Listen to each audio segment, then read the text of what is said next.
Hello friends, இப்போ நீங்கள் பார்த்துக்கிட்டு டிஜிட்டல் ஸ்லேட் குச்சி சேனல். அதில் நம்ம இன்றைக்கி பார்க்க போகிற டாபிக் என்ன, T test and F test ரெண்டையும் கம்பேர் பண்ணி பார்க்க போகிறோம். ஒரே சம்மில் டி டெஸ்ட்டும் எஃப் டெஸ்ட்டும் எப்படி கேட்குறாங்கன்னு சொல்லி பார்க்க போகிறீங்க. ஓகேவா? ஃபஸ்ட்டு இப்போ பாருங்கள், டி டெஸ்ட்டுக்குள்ளே எக்ஸாம்பிள்ஸும் பார்த்துருக்கோம், நம்ம எஃப் டெஸ்ட்டுக்குள்ளே எக்ஸாம்பிள்ஸும் பார்த்துருக்கோம். அதை நான் டிஸ்கிரிப்ஷனில் அந்த லிங்க்கில் போடுறேன், அதை ரெஃபர் பண்ணிக்கோங்க. நான் ப்ரொசீஜர் இப்போ எழுதலை, இதில் டைரெக்டாக சம்மை மட்டும் அப்படியே அப்ளை பண்ணி எழுதிட்டேன். நீங்கள் கீழே உள்ள டிஸ்கிரிப்ஷனில் ப்ரொசீஜர் ரொம்ப க்ளீனாக இன்னும் கொஞ்சம் ப்ரீஃபாக வேணும்னா அந்த லிங்க்கை கிளிக் பண்ணி பார்த்துக்கோங்க. ஓகேவா?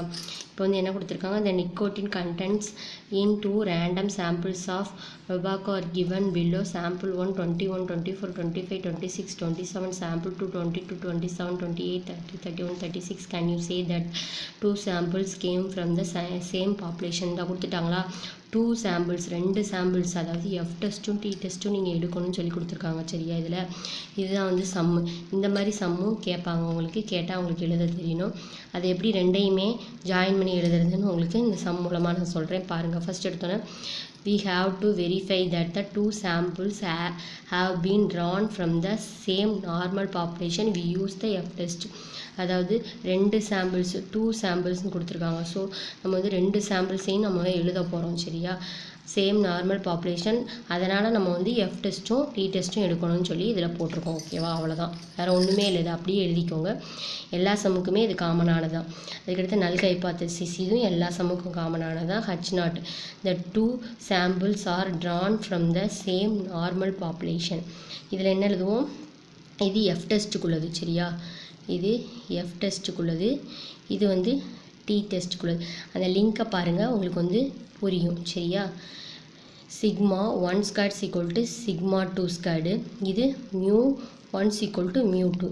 அல்டர்னேட்டிவ் ஹைபாத்திசிஸ், இது எஃப் டெஸ்ட்டுக்குள்ளது, இது டி டெஸ்ட்டுக்குள்ளது. Sigma 1 squared not equal to sigma 2 squared, mu 1 not equal to mu 2. சரியா? அடுத்து level of significance alpha is equal to 0.05. ரெண்டுக்கும் காமன் தான் இது. அதுக்கடுத்து இப்போ இந்த 3 மட்டும்தான் காமன். அதுக்கடுத்து நம்ம எஃப் டெஸ்ட் எழுதிட்டு அடுத்து டி டெஸ்ட் எழுதுவோம். ஃபஸ்ட்டு எஃப் டெஸ்ட் எழுத போகிறோம். Equality of the population variance. எஃப் டெஸ்ட்டை பொறுத்தவரையில் நம்ம இந்த இடத்துல வேரியன்ஸ், பாப்புலேஷன் வேரியன்ஸ் எழுதுவோம். சரியா? இவன் என்ன கொடுத்துருக்காங்க, n1 ஈக்குவல் டு n1 என்ன கொடுத்துருக்காங்க, 1 2 3 4 5 கொடுத்துருக்காங்க. n2 1 2 3 4 5 6. இந்த கவுண்ட்டு தான் n1 n2.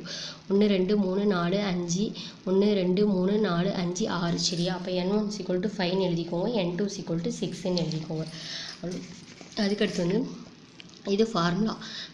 அந்த லிங்கை பாருங்கள், உங்களுக்கு எல்லாமே புரியும். ஃபார்முலா அதிலே கொடுத்துருக்கேன். X bar equal to sum of X by n1. Sum of எக்ஸ்னால் இந்த கொடுத்துருக்காங்க 21 24 25 26 27. இந்த 5 வேல்யூவையும் ஆட் பண்ணி 5ஆல் டிவைட் பண்ணும். 5 வேல்யூவும் ஆட் பண்ணால் 123 டிவைடட் பை 5 வருது. ஆன்சர் 24.6 வருது. அதுக்கடுத்து ஒய் பார் எப்படி கண்டுபிடிக்கணும், இந்த இருக்குது 1 2 3 4 5 6. இந்த 6 some of Y by n2, அந்த 6 வேல்யூவையும் ஆட் பண்ணால் 174 வருது. 174 டிவைடட் பை 6 ஈக்குவல் டு 29 வருது. அப்போ எக்ஸ் பார் 24.6, ஒய் பார் 29. அவ்வளோதான். இப்போ நம்ம டேபிள் போட்டுடலாம் ஈஸியாக. இப்போ என்ன எழுத போகிறோம், table X minus X bar the whole square, Y minus Y bar the whole square. சரியா? இப்போ அங்கே டேபிளில் கொடுத்துருக்க எக்ஸ் வேல்யூ ஃபுல்லாக எழுதுங்க. 21 இந்த இதை அப்படியே எழுதிருங்க இங்கே. சரியா? 21 24 25 26 27 இதில் ஒன்றுமே கொடுக்கல. எக்ஸ் மைனஸ் எக்ஸ் பார்னால் அந்த எக்ஸ் வேல்யூ 21 அப்படியே எழுதிக்கோங்க. எக்ஸ் பார் நம்ம என்ன கண்டுபிடிச்சிருக்கோம், 24.6. அதை ஹோல் ஸ்கொயர்னு போட்டுக்கணும். இதுலேருந்து இதை மைனஸ் பண்ணிங்கன்னா ஒரு வேல்யூ வரும். அந்த வேல்யூவை ஸ்கொயர் பண்ணால் 12.96 வரும். சரியா? அடுத்து ஒய் இந்த கீழே உள்ள டேபிள் 22 27 28 30 31 36. சரியா? அப்போ என்ன எழுதுவீங்க, 22 27 28 30 31 36. இந்த வேல்யூ ஃபுல்லாக எழுதிக்கோங்க. Y minus Y bar the whole square, ஒய்யோட வேல்யூ 22. ஒய் பார் நம்ம கண்டுபிடிச்சி வச்சுருக்கோம் 29 மைனஸ் 29 த ஹோல் ஸ்கொயர்னு போட்டிங்கன்னா இதுலேருந்து இதை மைனஸ் பண்ணால் 7 ஸ்கொயர் வருது. இப்போ 7 × 7னா 49. சரியா? ஆன்சர் 49 வருது. ஓகேவா? அடுத்து 24 மைனஸ் 24.6 த ஹோல் ஸ்கொயர்னா 0.36 வருது. இதுக்கடுத்து 27 மைனஸ் 29 த ஹோல் ஸ்கொயர்னா ஆன்சர் 4 வருது. அதே மாதிரி தான் 25 25 minus 24.6 the whole square னா 0.16. அந்த டிஸ்கிரிப்ஷனில் லிங்கை பாருங்கள், நான் அந்த டேபிளுக்கெலாம் ப்ரீஃபாக எக்ஸ்ப்ளனேஷன் கொடுத்துருப்பேன், அதை வச்சு ரெஃபர் பண்ணிக்கோங்க. இல்லை இதை வச்சு உங்களுக்கு புரியுதுனாலும் அப்படியே எழுதிக்கோங்க. 28 போட்டோம்னா 1 வரும், 26 இதில் 1.96, இதில் 30 போட்டோம்னா 1, 27னா 5.76, இதில் 31னா 4, 36னா 49. ஓகேவா? இப்போ இதை ஃபுல்லாக ஆட் பண்ணால் வந்து 1 2 3 1 2 3 வருது. அதுக்கடுத்து இதை ஃபுல்லாக இதில் உள்ள ஆன்சர் ஃபுல்லாக ஆட் பண்ணிங்கன்னா sum of X minus X bar the whole square கிடைக்கும், 21.2 கிடைக்கிது. அப்புறம் இந்த வேல்யூ ஃபுல்லாக ஆட் பண்ணால் 174 கிடைக்கிது. அதுக்கடுத்து இந்த வந்து ஆன்சர்லாம் ஆட் பண்ணால் sum of Y minus Y bar the whole ஸ்கொயர்னா 108. ஓகேவா? அடுத்து வந்து இப்போ என்ன கண்டுபிடிப்போம், ஸ்மால் 1 எஸ் ஸ்கொயர் கண்டுபிடிப்போம். அதுக்கு ஃபார்முலா வந்து 1/n1 sum of X minus X bar the whole square போட்டிங்கன்னா இதில் என்ன கண்டுபிடிச்சி வச்சுருக்கோம், 21.2.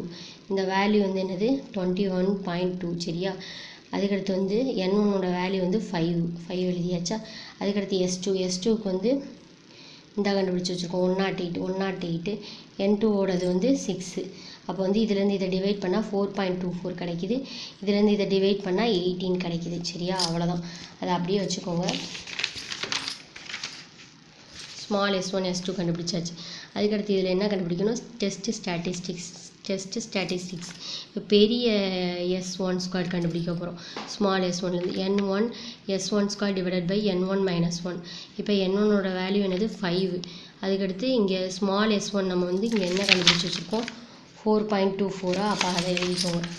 4.24 டிவைடட் பை 5 மைனஸ் 1. n1 வந்து 5 மைனஸ் 1 ஆன்சர் வந்து 5.3 வருது. சரியா? அதுக்கடுத்து s2 கண்டுபிடிக்க போகிறோம். 6 இன்ட்டு அங்கே கண்டுபிடிச்சி வச்சது வந்து 18. அப்போ அந்த 18 எழுதிக்கோங்க. 6 into 18 divided by 6 minus 1 answer என்ன கிடைக்கிது, 21.6. இப்போ இது ரெண்டையும் கம்பேர் பண்ணணும். ரெண்டையும் கம்பேர் பண்ணும்போது இந்த வேல்யூ தான் பெருசாக இருக்குது. அப்போ என்ன செய்யணும், s2 அங்கிட்டு போயிடும். s2 ஸ்கொயர்டு இதுதான் பெருசாக இருக்குது, இது சின்னதாக இருக்குது. அப்போ கண்டிஷன் எஃப் கண்டிஷன் எப்படி மாறும்னா s2 square divided by s1 ஸ்கொயர்டுன்னு மாறிடும்.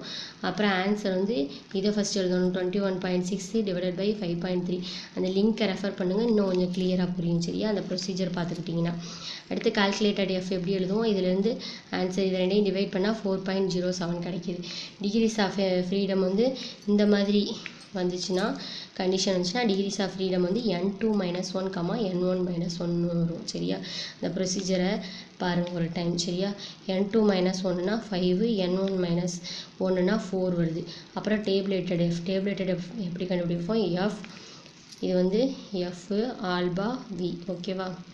இப்படி தான் கண்டுபிடிப்போம். எஃப் ஆல்பானா 0.05, வியோட வேல்யூ இந்த கண்டுபிடிச்சிருக்கோம் 5 4. அப்போ இது v1, v2. இதில் வந்து எஃப் டேபிளில் போய் பார்க்கணும். சரியா? புக் பேக்கில் வந்து எஃப் டேபிளில் போய் பாருங்கள். இது எதுவுமே கொடுக்கல, அதனால் வந்து இந்த சம்மில் வந்து எதுவும் 5% லாஸு எதுவுமே மென்ஷன் பண்ணலை. மென்ஷன் பண்ணியிருந்தாங்கன்னா நம்ம வந்து அதுக்குள்ளதில் பார்க்கணும். இதில் எதுவுமே மென்ஷன் பண்ணனால நம்ம வந்து 5% லாஸில் பார்த்துடலாம். இதில் 1% லாஸ் அந்த மாதிரி மென்ஷன் பண்ணியிருந்தாங்கன்னா நம்ம வந்து 1% லாஸில் தான் பார்க்கணும். இதில் வந்து 5% லாஸுக்கு தனி டேபிள் இருக்கும், 1% லாஸுக்கு தனி டேபிள் இருக்கும். இப்போ வந்து நம்ம 5% லாஸில் தான் பார்க்கணும், எதுவுமே மென்ஷன் பண்ணாதனால. v1 என்னது கொடுத்துருக்காங்க 5, v2 வந்து என்னது கொடுத்துருக்காங்க 4. இப்போ 5ல் பாருங்கள் 5, இது வந்து 4. இப்போ இதுக்கு நேராக பார்த்தா என்ன வருது, 6 2 6. இப்போ இங்கே என்ன எழுதுவீங்க, 6 2 6. சரியா? அப்புறம் அவ்வளோதான், முடிஞ்சிச்சு. கன்க்ளூஷன் இந்த வேல்யூவையும் நீங்கள் கண்டுபிடிச்சிருக்க வேல்யூவையும் கம்பேர் பண்ணி எழுதிட வேண்டியதான். Since calculated F less than tabulated F accept h0. இந்த வேல்யூ வந்து இந்த வேல்யூ தான் பெருசாக இருக்குது. சரியா? அப்போ கண்டிஷன் சாட்டிஸ்ஃபை பண்ணிடுது. அப்போ அக்செப்ட் h0ன்னு எழுதிடுவோம். அப்போ σ1 ஸ்கொயர் σ2 ஸ்கொயர். ஓகேவா? அவ்வளோதான். இது வந்து எஃப் டெஸ்ட் முடிஞ்சிருச்சு. அடுத்து வந்து டி டெஸ்ட் வந்து டி டெஸ்ட்டில் நம்ம எது வரைக்கும் எழுதியிருக்கோம், லெவல் ஆஃப் சிக்னிஃபிகன்ஸ். ரெண்டுலேயும் காமனாக லெவல் ஆஃப் சிக்னிஃபிகன்ஸ் வரைக்கும் எழுதியிருக்கோம். அடுத்து வந்து நம்ம அதுக்கடுத்த ஸ்டெப் வந்து எப்படி எழுதணும்னா T test equality of the population mean. அதில் வந்து பாப்புலேஷன் வேரியன்ஸ்னு எழுதுவோம், இதில் வந்து பாப்புலேஷன் மீன் எழுதுவோம். இதுக்கு ஒரு ஃபார்முலா இருக்குது, இது பெரிய s2க்கு இது வித்தியாசமான ஃபார்முலா. அந்த லிங்க்கை ரெஃபர் பண்ணுங்கள். ஓகேவா? n1 s1 squared plus n2 s2 squared divided by n1 plus n2 minus 2. சரியா? இதில் வந்து n1 வேல்யூ வந்து இதில் கொடுத்துருக்காங்க 5, n2 வேல்யூ வந்து 6 சரியா. n1 வேல்யூ வந்து 5, n2 வேல்யூ வந்து 6. அதுக்கடுத்து வந்து ஸ்மால் s1 ஸ்கார்டும் ஸ்மால் s2 ஸ்கார்டும் நம்ம இங்கே ஃபார்முலா யூஸ் பண்ணி கண்டுபிடிக்கோம். சேம் ஃபார்முலா தான் அங்கே உள்ளதுக்கும் இங்கே உள்ளதுக்கும் சரியா. இந்த இருக்குது ஸ்மால் s1 சரியா. ஸ்மால் s1 ஸ்மால் s2 4.24, இது வந்து 18. அப்போ இங்கே வந்து இங்கே கண்டுபிடிச்சிருக்கதே நம்ம வந்து s1 ஸ்கொயர்டு தான் கண்டுபிடிச்சிருக்கோம். அப்போ பிரச்சனை இல்லை, 4.24 அப்படியே எழுதிடலாம் சரியா. 4.24 ப்ளஸ்ஸு அதுக்கடுத்து வந்து எஸ்எஸ் கார்டுக்கு வந்து 18. மறந்து போய் பெரிய எஸ்ஸோட வேல்யூ கொண்டு எழுதிடாதீங்க சரியா. இது வந்து பெரிய எஸ்ஸு, இதுதான் வந்து ஸ்மால் எஸ் சரியா. இதுதான் ஃபார்முலா. டி டெஸ்ட்டுக்குள்ள ஃபார்முலாவும் காமன் தான், எஃப் டெஸ்ட்டுக்கும் இந்த ஃபார்முலா வந்து ஸ்மால் எஸ்க்கு வந்து காமனாக தான் இருக்கும் சரியா. அதனால் இந்த வேல்யூ எழுதணும், மாற்றி பெரிய எஸ்ஸோட வேல்யூவை டி டெஸ்ட்டில் கொண்டு அப்ளை பண்ணிடாதீங்க. இப்போ இதெல்லாம் அப்ளை பண்ணி இதுக்கு ஆன்சர் வந்து 14.356 வருது சரியா. அடுத்து வந்து டெஸ்ட் ஸ்டாட்டிஸ்டிக்ஸ் கண்டுபிடிக்க போகிறோம். t = x - y bar divided by root of s squared பெரிய s squared 1/n1 + 1/n2 = x bar y பாரோட value நம்ம வந்து இந்த கண்டுபிடிச்சி வச்சுருக்கோம். இதுவும் காமனானது தான் எல்லாத்துக்கும். 24.6, இது வந்து 29 கண்டுபிடிச்சிருக்கோமா. அப்போ இதை இதில் எழுதிடுங்க. 24.6 - 29 divided by root of இதில் எஸ்எஸ் ஸ்கொயர் என்ன கண்டுபிடிச்சிக்கோ 14.356, 1/n1 1/5 + 1/6 அவ்வளோதான். இதுலேருந்து ஆன்சர் கண்டுபிடிச்சிங்கன்னா t = -1.918 வருது.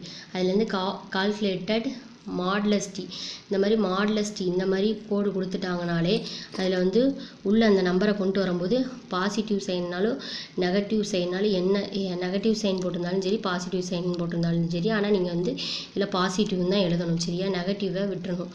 மாடுலஸ்ங்கும் போது அது அப்படி மாறிடும் ஓகேவா, சேஞ்ச் ஆகிடும் சைனு. அதுக்கடுத்து வந்து டிகிரிஸ் ஆஃப் ஃப்ரீடம் இதில் வந்து எப்படி எழுதணும்னா n1 + n2 - 2 சரியா.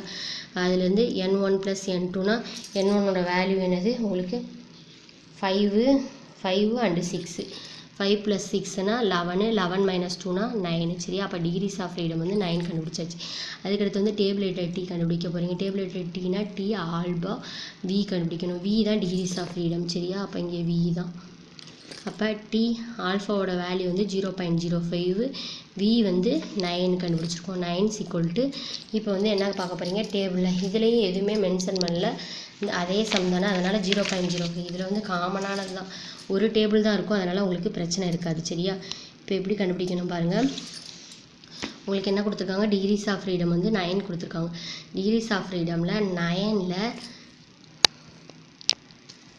என்ன கொடுத்துருக்காங்க 0.05 கொடுத்துருக்காங்க. அப்போ என்ன எழுதுவீங்க, டிகிரிஸ் ஆஃப் ஃப்ரீடம் 9ல் 0.05 நேராக பார்த்தீங்கன்னா 2.262 வருது. அப்போ என்ன எழுதுவீங்க இங்கே இந்த 2.262 சரியா. என்ன பார்க்கணும், ஸ்டூடெண்ட் டி டேபிளில் 2 டைல் ஏரியாவில் போய் பார்க்க போகிறீங்க. இதில் டிகிரிஸ் ஆஃப் ஃப்ரீடம் 9ல் 0.05 பார்த்தீங்கன்னா 2.262 வருது. ஸ்டூடெண்ட் டி டேபிளில் 2 டைல் ஏரியாவில் 2.262 வருதா. அப்போ அதை எழுதிடுவீங்க 2.262 ஓகேவா. இப்போ வந்து இந்த ஆன்சரையும் இந்த கால்குலேட்டட் மாடுலஸ் டீயையும் வந்து கம்பேர் பண்ணி பாருங்கள். Conclusion since calculated T bar less than tabulated T. Calculated T value என்ன இருக்குது 1.918 இருக்குது. இது வந்து இதுதான் பெருசாக இருக்குது 2.262. அப்போ வந்து அக்செப்ட் H0 சரியா. அப்போ வந்து μ1 = μ2. இதிலேருந்து நம்மளுக்கு என்ன தெரியுது, எஃப் டெஸ்ட்லேயும் நம்ம எஃப் டெஸ்ட்டையும் இந்த கன்க்ளூஷனையும் பாருங்கள், இந்த கன்க்ளூஷனையும் பாருங்கள், அக்செப்ட் H0 சரியா. வேல்யூ ரெண்டுமே சேமாக வந்துச்சு. அப்போ என்ன எழுதிடணும், ஹென்ஸ் ஃப்ரம் ஃபஸ்ட்டு இதுலேருந்தும் நம்ம ஃபஸ்ட்டு டெஸ்ட்லேருந்தும் செகண்ட் டெஸ்ட்டு, எஃப் டெஸ்ட்டுங்கிறது ஃபஸ்ட்டு டெஸ்ட்டு, 2 டெஸ்ட்லேருந்து நம்ம தெரிஞ்சுக்கிறது என்னென்னா we conclude that the two samples have been drawn from the same normal population. ஒரே நார்மல் பாப்புலேஷனில் தான் ரெண்டுமே இதாகுது அப்படின்னு சொல்லி நம்ம கன்க்ளூட் பண்ணி முடிச்சிடணும் ஓகேவா. இவ்வளோ தான் வந்து F test and T test கேட்டிருந்தால் சம் எழுதுறது ஓகேவா. இப்போ வந்து ஒரு எக்ஸசைஸ் சம் போட்டிருக்குன்னு பாருங்கள், அதை செஞ்சு பாருங்கள், உங்களுக்கு ஈஸியாக தான் இருக்கும். 2 random samples gave the following data. Sample size mean sum of square of the deviation from the mean 1, 2, 10, 12, 15, 14, 19. இதில் என்ன கொடுத்துருக்காங்க, சைஸ்னால் n1 சரியா. இது n1, இது n2, இது வந்து x பாரு, இது y பாரு சரியா. என்ன கொடுத்துருக்காங்க, சம் ஆஃப் ஸ்கொயர், சம்முனா இதான் சம்மு சரியா. Sum of squares of the deviations சரி. அப்போ என்ன எழுதுவோம், sum of X minus X bar the whole square கொடுத்துருக்காங்க, அது வந்து 19 கொடுத்துருக்காங்க. Sum of Y minus Y bar the whole square என்ன கொடுத்துருக்காங்க, 108. n1 வந்து 10, n2 வந்து 12, எக்ஸ் பார் வந்து 15, ஒய் பார் வந்து 14. Sum of X minus X bar the whole square வந்து 19, sum of Y minus Y bar the whole square வந்து 108 சரியா. அவ்வளோதான். இப்போ என்ன கண்டுபிடிச்சிருக்கணும், எஃப் டெஸ்ட்டில் போய் ஸ்மால் ஒன் எஸ் ஸ்கொயர் கண்டுபிடிப்பீங்க, ஸ்மால் S2 ஸ்கொயர் கண்டுபிடிக்கிங்க, அதுக்கடுத்து லார்ஜ் S1 ஸ்கொயர் கண்டுபிடிப்பீங்க, லார்ஜ் S2 ஸ்கொயர் கண்டுபிடிக்கிங்க, அதுக்கடுத்து வெறும் எஃப் அந்த கால்குலேட்டட் எஃப் கண்டுபிடிப்பீங்க. கண்டுபிடிச்சிட்டு டேபிளேட்டட் எஃப் ஆஃப் 0.05 9, எஃப் டெஸ்ட்டில் போய் அதில் 5% இதுலேயும் மென்ஷன் பண்ணல, அதனால் 5% லாஸ்ட்டில் போய் பார்த்தீங்கன்னா உங்களுக்கு என்ன கிடைக்கும், 2.90 வரும் சரியா. 2.90 இது வந்து V1, இது V2. 9/11 பார்த்தீங்கன்னா 2.90 வரும் ஆன்சர். அடுத்து டி டெஸ்ட் என்ன கண்டுபிடிப்பீங்க, S2 கண்டுபிடிப்பீங்க. இங்கே வந்து ஸ்மால் S1 S2 வச்சு S2 கண்டுபிடிப்பீங்க. அதுக்கடுத்து கால்குலேட்டட் டி மாட்லஸ் டி பார் கண்டுபிடிப்பீங்க, டேப்லேட்டட் டி கண்டுபிடிப்பீங்க. டி 0.05 20 வச்சு பார்த்தீங்கன்னா 2.086 வரும் சரியா. அதுக்கடுத்து வந்து இந்த டீயையும் கம்பேர் பண்ணி கன்க்ளூஷன் எழுதுவீங்க. இதில் வந்து இந்த டேபிளேட்டட் எஃப்ஐயும் இங்கே வர்ற எஃப்ஐயும் கம்பேர் பண்ணி கன்க்ளூஷன் எழுதுவீங்க. ரெண்டு கன்க்ளூஷனும் எப்படி இருக்குன்னு சேமாக இருக்கா என்னன்னு பார்த்துட்டு இங்கே ரிசல்ட்டு லாஸ்ட்டு ஃபைனலாக எழுதுவீங்க. அவ்வளோதான். உங்களுக்கு வந்து இந்த டேபிள் கூட போட தேவையில்லை, உங்களுக்கு எல்லாமே கொடுத்துட்டாங்க ஈஸியாக. அப்படியே நீங்கள் வந்து இந்த ஃபார்முலாவில் அப்ளை பண்ணி இந்த S1 ஃபார்முலாலையும் இந்த இருக்குது S1 S2 ஃபார்முலாலையும், அதுக்கடுத்து வந்து பெரிய S1 ஃபார்முலா, இது வந்து F டெஸ்ட்டுக்கான S1 formula, S1 S2 formula, இது வந்து டி டெஸ்ட்டுக்கான பெரிய S2 ஃபார்முலா சரியா. இதில் அப்ளை பண்ணி கண்டுபிடிச்சிங்கன்னா உங்களுக்கு ஆன்சர் ஈஸியாக கிடைக்கும் சரியா. அடுத்து நெக்ஸ்ட்டு டாப்பிக்கோட நெக்ஸ்ட்டு வீடியோவில் மீட் பண்ணலாம். தேங்க்ஸ் ஃபார் வாட்சிங்.